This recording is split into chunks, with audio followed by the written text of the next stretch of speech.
गणेश भगवान की जय, भोलेनाथ की जय, माता पार्वती की जय।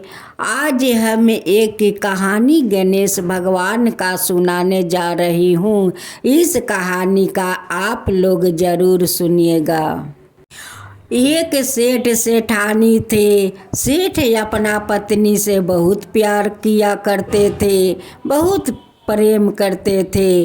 जितना पैसा सेठ कमाकर बाहर से ले आया करता था, वो सारे पैसा अपना पत्नी को दे देता था कि मेरी पत्नी घर में अच्छे अच्छे खाना बनाएगी और अपना पति को खिलाएगी। अपना पत्नी से कहता था कि हे धर्म पत्नी, मैं तुम्हें तो सारा पैसा कमा कर दे देता हूँ और तुम मुझे अच्छे अच्छे खाना खिलाना कि मैं हाटा घाटा रहूँगा।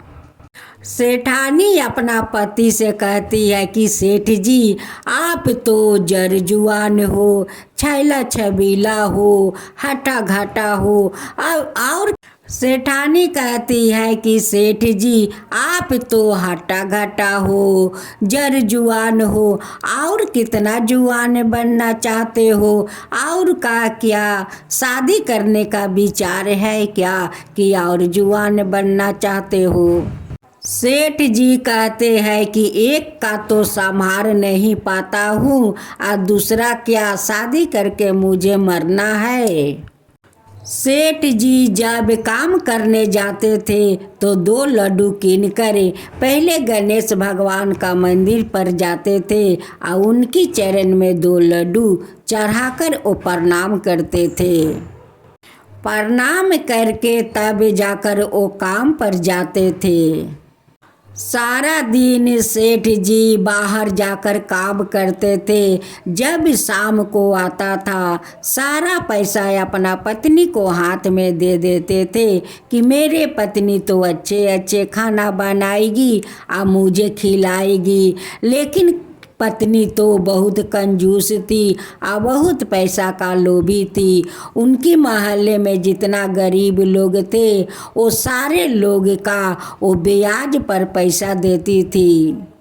सेठानी सारे गरीबों से ब्याज पर ब्याज धर के वो लोग से पैसा लेती थी और सेठ जी का नीमक रोटी परोस देती थी कि लीजिए खाना खा लीजिए। और सेठ जी कहते कि मैं इतना पैसा देता हूँ और तुम रोज मुझे नीमक रोटी खिलाती हो। सेठानी कहती है कि अगर हम लोग नीमक रोटी नहीं खाएंगे तो क्या खाएंगे? माछ भात खाएंगे तो हम लोग धन को कैसे बचाएंगे? अगर धन नहीं बचाएंगे तो हम लोग महल कैसे बनाएंगे? सेठ जी अपना पत्नी से कहते हैं कि नहीं नहीं धर्म पत्नी, कभी काल तो दाल सब्जी तो बनाया करो। रोज रोज नीमक रोटी खाते खाते तो मन आ जाता है और रोज रोज क्या ठीक लगता है। कभी काल तुम दाल सब्जी बनाया करो। सेठ जी फिर से बाहर काम करने जाते हैं। 2 लड्डू कीनकर गणेश भगवान को चढ़ा देते हैं और गणेश भगवान से कहते हैं कि हे गणेश भगवान, मैं तो सारा पैसा कमाकर अपना पत्नी को हाथ में दे देता हूँ कि मेरे पत्नी मुझे अच्छा अच्छा खाना खिलाएगी। लेकिन मेरा पत्नी को तो बहुत पैसा का लोभ हो गया है। मुझे तो रोज नीमक रोटी परोस देती है और सारा पैसा गरीबों में ब्याज में देती है। जब मैं अपना पत्नी से कुछ कहने जाती हूँ तो वो मुझे मजाक में उड़ा देती है। गणेश भगवान, मैं क्या करूँ? इस औरत को मैं कैसे समझाऊँ हे गणेश भगवान? सारे बात सेठ जी गणेश भगवान को सुना देते हैं और सुनाकर काम पर चले जाते हैं। ऐसे काम करते करते सेठ जी तो महल बनवा दिया। महल बनाने के बाद जब कमाकर पैसा देता था तो कहते थे कि अब तो सेठानी तुम्हारा महल हो गया, अब तो कम से कम दाल सब्जी बनाया करो। एक दिन सेठ जी बाहर से काम करके आते हैं और सारा पैसा अपना पत्नी को हाथ में दे देते हैं और उनकी पत्नी थाला में नमक रोटी परोस कर देती है। अब तो सेठ जी का गुस्सा आ जाता है। सेठ जी सेठानी को ऊंची आवाज में बोलते हैं कि सेठानी, तुम्हारा तो महल चाहिए, महल मिल गया, अब तुम क्या चाहती हो? बताओ तुम क्या चाहती हो? मुझे नमक रोटी खिला खिला कर जल्दी जल्दी क्या भगवान के पास बैठाना है कि तुम रोज रोज मुझे नमक रोटी खिलाती हो? सेठानी कहती है, तोबा तोबा सेठ जी, आप ये सब क्या बोल रहे हैं? आपका दुश्मन भगवान के पास जाए, आप क्यों भगवान के पास जाएंगे? क्यों जाएंगे सेठ जी? सेठ जी कहते हैं कि जैसे तुम मुझे खाना खिलाती हो वैसे तो लगता है कि मैं भगवान के पास जल्दी चले जाएंगे। सेठ जी का बात का तो सेठानी कभी ध्यान नहीं देती थी। उनकी तो पैसा का लोभ था और सारे गरीबन लोग का ब्याज देकर ब्याज का ब्याज ब्याज का ब्याज बनाकर और वो सारे गरीबन को पैसा चूसती थी। ऐसे करते करते तो सेठ जी बहुत कमज़ोर हो गए और कमज़ोर के कारण वो बिछौना पकड़ लिया। अब तो नहीं बाहर जाते हैं और नहीं कोई काम करते हैं और नहीं पैसा ले आकर अपना पत्नी को देते हैं। पत्नी तो ब्याज पर पैसा ले रही थी। सेठ जी बिछना पर परे परे गणेश जी को पुकारते हैं और कहते हैं कि हे गणेश जी, इस औरत को आप कुछ दिखाइए। अगर आप नहीं दिखाएंगे तो ये औरत को तो बहुत पैसा का लोभ मन में बढ़ गया है। ये सारे गरीबन औरत को ब्याज पर ब्याज ब्याज पर ब्याज बना बना कर लेते रहेगी। सारे गरीबन को ये भिखारी बना देगी। हे गणेश भगवान, जो औरत अपना पति को नमक रोटी खिलाते खिलाते बिछौना पकड़वा देती है, उस औरत को कोई भरोसा नहीं है। गणेश भगवान वो सारे गरीबन को कंगाल बना देगी। उसे आप संभाल लीजिए हे गणेश भगवान। सेठ जी का पुकार तो गणेश भगवान तक पहुंच जाता है। अब गणेश भगवान सोचने लगे कि इनकी पत्नी को क्या करा जाए कि वो सुधर सके। गणेश जी अपना पिता भोलेनाथ को याद करते हैं कि पिताजी, आप कोई बुद्धि बताइए कि इस औरत को सही रास्ता पर कैसे ले आया जाए। भोलेनाथ कहते हैं कि बेटा गणेश, आप तो बहुत बुद्धिमान हो, आपका पास तो सब कुछ का हल है, उसका हल तो आप भी निकाल सकते हो। आखिर में गणेश भगवान हल निकाली लिया। गणेश भगवान कहते हैं कि इस औरत को सिखा देने के लिए मुझे यमराज बनकर उनकी सपना में जाना होगा। गणेश भगवान जमदूत का रूप धारण करते हुए सेठानी का सपने में जाते हैं और कहते हैं कि हे सेठानी, तेरा पति को आज मैं लेने आया हूँ। इन्हें तो जाने के लिए समय हो गया है। तुम तो इन्हें नमक रोटी खिलाते खिलाते मृत्यु के हवाले तुम ढकेल दी हो। आज मैं इन्हें लेकर जाता हूँ। सेठानी सपने में रोती है और कहती है कि हे जमराज महाराज, मेरे पति को आप मत ले जाइए, मेरी सुहाग मत उजारिए। हे जमराज जी, मेरा सुहाग मत उजारिए, मेरा सिंदूर मत मिटाइए। हे महाराज जी, मेरा पति को क्षमा कर दीजिए, मुझे क्षमा कर दीजिए। हे जमराज महाराज, मेरे पति को मत ले जाइए, आपका पैर पड़ती हूँ, मेरा पति को मत मुझसे छीनिए। गणेश भगवान कहते हैं कि नहीं नहीं, देखो मैं जमलोक से आया हूँ, अब तो मैं खाली हाथ नहीं जाऊँगा। मैं तो सेठ जी को साथ अपना लेकर जाऊँगा, मैं खाली हाथ नहीं जाऊँगा। ये बात सुनकर सेठानी जमराज जी को जाकर दोनों पैर पकड़ लेती है और कहती है कि जमराज जी, मैं आपको पैर पड़ती हूँ, मेरा पति को मत ले जाइए, मेरा सुहाग मत उजाड़िए। आप बोलिए मुझे क्या करना होगा?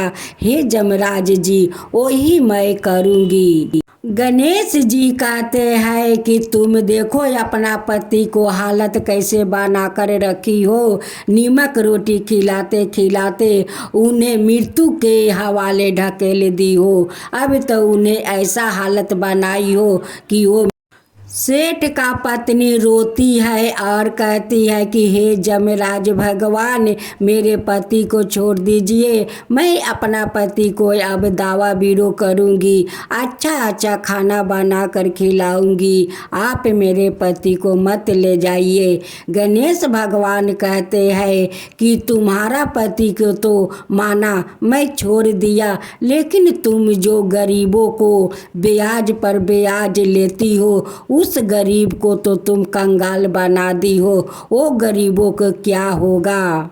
सेठानी कहती है कि हे जमराज भगवान, मुझे माफ़ कर दीजिए, जितना गरीबन को गहना गुड़िया बर्तन भाड़ा लिया है सब को मैं लौटा दूंगी। आज से मैं कभी ब्याज नहीं लूँगी, कभी ब्याज नहीं लूँगी, वो लोग का सारा सामान मैं लौटा दूंगी। मेरे पति को आप मुझे मत लीजिए, मेरा पति का सेवा मेरा कोई नहीं है, मेरा कोई नहीं है, जमदूत कोई नहीं है, यही तो मेरा सब कुछ है, यही तो मेरा सब कुछ है, मेरा तो आज तक कोई संतान भी नहीं हुआ। हे जमराज, अगर मेरा पति को आप ले लेंगे तो मैं किसके सहारा जीऊँगी, किसके सहारा जीऊँगी? हे जमराज महाराज। गणेश भगवान कहते हैं कि ठीक है, जब तुम सभी गरीबों को ब्याज तुम माफ़ कर दी हो तो जाओ, तुम्हारा पति को मैं जीवन दान दे देता हूँ और सादा सुहागिन रहने का सौभाग्य मैं आशीर्वाद भी देता हूँ। जाओ, तुम सादा सुहागिन रहोगी और सभी गरीबों पर दया करोगी, अपना पति पर भी माया करोगी। हे गणेश भगवान, जैसे आप उस सेठ का प्रार्थना सुनकर उस सेठानी को आप सिखा दिया, आज सिखाए, वैसे ही सभी को आप सिखा दीजिए और सभी को धर्म का राह पर चलाइए। हे गणेश भगवान, वैसे ही सभी को सिखाइए और धर्म को राह पर चलाइए। जो आपका कहानी कहे, जो सुने, जो हुकारी पारे, उन सब का ऊपर कृपा कीजिए। हे गणेश भगवान, उन सब का ऊपर वैसे ही कृपा कीजिए। गणेश भगवान की जय हो, गणेश भगवान की जय हो, भोलेनाथ की जय हो, भोलेनाथ की जय हो, माता पार्वती की जय हो, माता पार्वती की जय हो। एक गरीब आदमी था, जो आदमी भोलेनाथ का बहुत बड़ा परम भक्त था। वो हर सोमवार का दिन भोलेनाथ का मंदिर में जाकर पूजा करता था, लेकिन क्या करता, उनकी घर से बहुत दूर मंदिर था, आने जाने में बहुत तकलीफ होता था, क्योंकि उनकी पास तो पैसा नहीं था कि वो रोज गाड़ी भाड़ा लगा कर वो जा सके। एक दिन उसने सोचा कि पत्थर में तो भगवान होते हैं, क्यों नहीं एक पत्थर उठाकर अपना घर ले आता हूँ और उसी पत्थर को मैं पूजा करता हूँ। उस आदमी ने एक पत्थर लिया आता है, अपना घर में रख कर और भोलेनाथ का बहुत श्रद्धा भक्ति से पूजा करता है। उस आदमी ने सुबह उठकर या जंगल में चले जाते थे। जंगल में जाकर रंग बिरंग का फूल ले आता था, भांग धतूर बेल पाता ले आता था, लिया कर अपना डाली में सजा कर रखता था। जो कमाकर थोड़ बहुत पैसा ले आया करता था, उसी पैसा से कभी एक फल तो कभी दो फल ले आया करता था। अब भोले कभी एक फल का भोग लगाया करता तो कभी दो फल का भोग लगाया करता। एक दिन का तो बात है कि वो आदमी काम करने गया था, लेकिन उन्हें तो काम कोई नहीं मिला। वो बेचारा नहीं काम किया और नहीं उनका पैसा मिला और नहीं भोलेनाथ के लिए कुछ फल लाया। वो फूल पान चढ़ाकर भोलेनाथ से कहते हैं कि हे भोलेनाथ, आज तो नहीं कोई काम मिला और नहीं मुझे पैसा मिला और नहीं आपको कुछ मैं भोग लगाया। आज आप यही सारे फूल और पाता को आप स्वीकार कर लीजिए भोलेनाथ।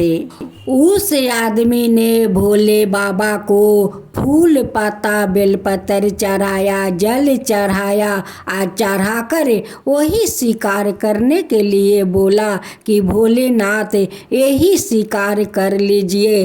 तभी न उस पत्थर में भोलेनाथ का छवि दिखाई देता है और उसी छवि से आवाज आता है कि हे भक्त, तुम्हारा तो मन सच्चा है और तुम तो सच्चे मन से मेरा पूजा करते हो। आज नहीं फल दिया तो क्या बात है, मेरे लिए तो यही भांग धतूर सबसे बड़ा फल है। तुम्हारा श्रद्धा भक्ति तो मेरे लिए यही फल है। तुम्हारा श्रद्धा भक्ति तो देख कर मैं तो बहुत प्रसन्न हूँ, बहुत प्रसन्न हूँ कि तुम सच्चे दिल का आदमी हो और सच्चे मन से मेरा पूजा करते हो। तो देखो आज पत्थर में देखो, जो पत्थर तुम उठाकर ले आए हो उसी में मैं वास लेता हूँ और उसी में मैं स्थापित हो गया हूँ। उस आदमी ने जब भोलेनाथ का छवि देखा, भोलेनाथ को बात सुनकर अपना सिर माटी में झुकाकर और उनसे माफ़ी मांगते हैं और उन्हें धन्यवाद करते हैं कि भोलेनाथ आज के पूजा में आप मुझे माफ़ कर दीजिए, क्योंकि आज मैं आपको फल नहीं दे सका। आज मैं आपको खाली पत्ता से पूजा किया है, उसलिए माफ़ी मांगती हूँ। आज आपको धन्यवाद देता हूँ इसलिए कि आप मुझे इस पत्थर में आकर स्थापित हो गए और अपना छवि को दर्शन दिखाया। आज आप मुझे दर्शन दिखाए, उसलिए हाथ जोड़ कर हर हर महादेव, हर हर महादेव का जयकारा करता हूँ। एक दिन भोलेनाथ बूढ़ा का रूप धारण करते हुए उस आदमी का घर आते हैं और आकर देखते हैं उनकी परिवार को। तो परिवार को देखकर भोलेनाथ को बहुत तकलीफ होता है कि ये लोग इतना गरीबी में जी रहा है। उस आदमी का तकलीफ देखकर भोलेनाथ रात में आते हैं और राताराती उनकी झोपड़ी को महल बना देते हैं और महल में बहुत सारा धन भर देते हैं। जब वो लोग का यंगी टूटता है तो देखता है कि अरे ये राताराती कैसे इतना बड़ा महल बन गया, मेरे घर में तो इतना सारा धन भर गया। भोलेनाथ का भक्त कहते हैं कि ये तो मेरे भोलेनाथ का चमत्कार है कि हम लोग का दुख तकलीफ देकर राताराती भोलेनाथ मेरे झोपड़ी को महल बना दिया और बनाकर इस महल में बहुत सारा धन भर दिए कि मेरे भक्त का कभी तकलीफ ना हो। हे भोलेनाथ, हे भोले दानी, जैसे आप उस भक्त का घर आकर आप देख गए और दुख तकलीफ देखकर रात में आकर उनके घर को महल बना दिया, महल में बहुत सारा धन भर दिया। वैसे ही सभी गरीब को घर देखिए और उन्हीं को वैसे ही बना दीजिए हे भोलेनाथ, वैसे ही महल बना दीजिए भोलेनाथ। अपना सारे भक्त का वैसे ही तकलीफ समझिए और सभी को वैसे ही धन भर दीजिए हे भोले दानी। सबका ऊपर आप कृपा बनाए रखिए हे भोले दानी। जो आपका कहानी कहते हैं, जो सुनते हैं, जो हुंकारी पारते हैं, उन सब का ऊपर कृपा कीजिए, उन सब का ऊपर कृपा कीजिए हे भोले दानी, सब का ऊपर कृपा कीजिए। भोलेनाथ की जय हो, भोलेनाथ की जय हो, माता पार्वती की जय हो, माता पार्वती की जय हो, गणेश भगवान की जय हो, गणेश भगवान की जय हो।